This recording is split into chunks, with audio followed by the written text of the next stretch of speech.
Valmiki Ramayana, Balakanda, Sarga 8, Shloka 1. Although that great sword and righteous king possessed such power and glory, he had no son to continue his lineage, and he suffered greatly because of this. Shloka 2. As that great souled king reflected upon the matter, an idea occurred to him. Why should I not perform a horse sacrifice in order to obtain a son? Shloka 3. The wise king firmly decided that the sacrifice should be performed after consulting all his disciplined ministers, he himself being devoted to the righteousness.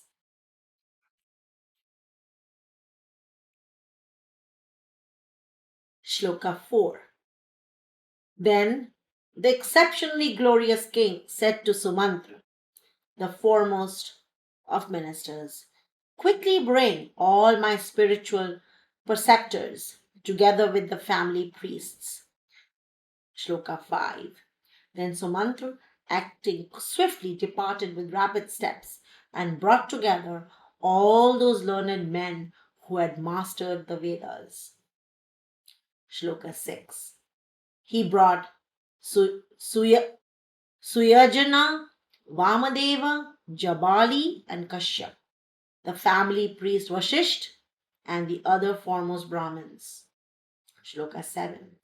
The righteous king, King Dashrath, duly honored them and then spoke these gentle words, consistent with the righteousness and practical purpose.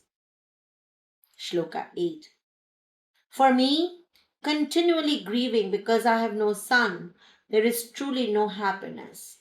Therefore, I have resolved to perform a horse sacrifice for the sake of obtaining a son.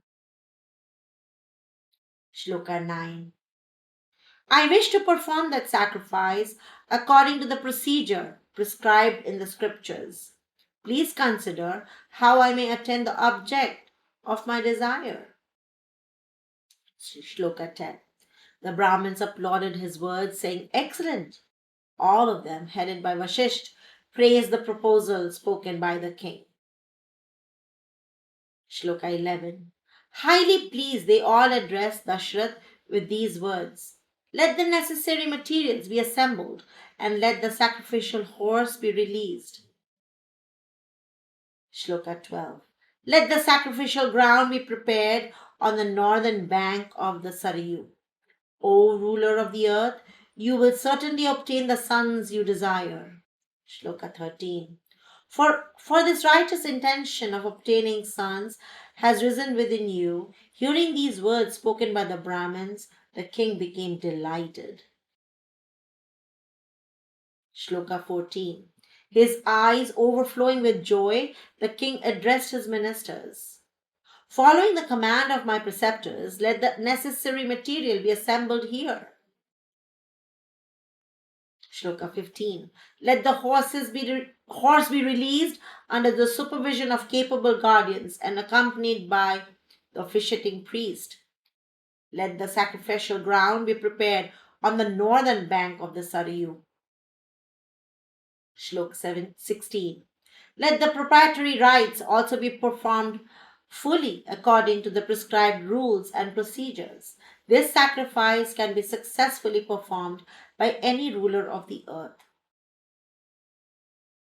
Shloka 17. Provided that no serious error occurs in this foremost of sacrifices. For learned Brahmarakshasas continually search for some flaw in the performance. Shloka 18. The performer of a sacrifice conducted without the prescribed procedure immediately comes to ruin. Therefore, see that this sacrifice of mine is completed according to the proper rules. Shloka 19. Make all the arrangements accordingly, for you are capable of carrying them out. All the ministers, having been respectfully addressed, replied, So be it. Shloka 20. Having heard the instructions of the emperor in their proper order, the righteous Brahmins likewise praised and congratulated that foremost king. Shloka 21. Then, having received the king's permission, they all returned by the way they had come. After dismissing those Brahmins, the king spoke these words to his ministers. Shloka 22. Let the sacrifice recommended by the officiating priests be properly brought to completion. Having spoken thus to the ministers assembled before him, that tiger among kings, Shloka 23, dismissed them and entered his own palace. Then the king went to his wives who were dear to his heart. Shloka 24.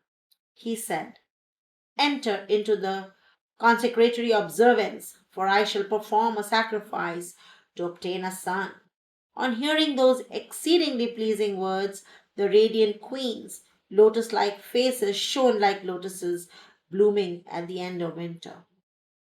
And thus ends the Balkand, Sarga 8.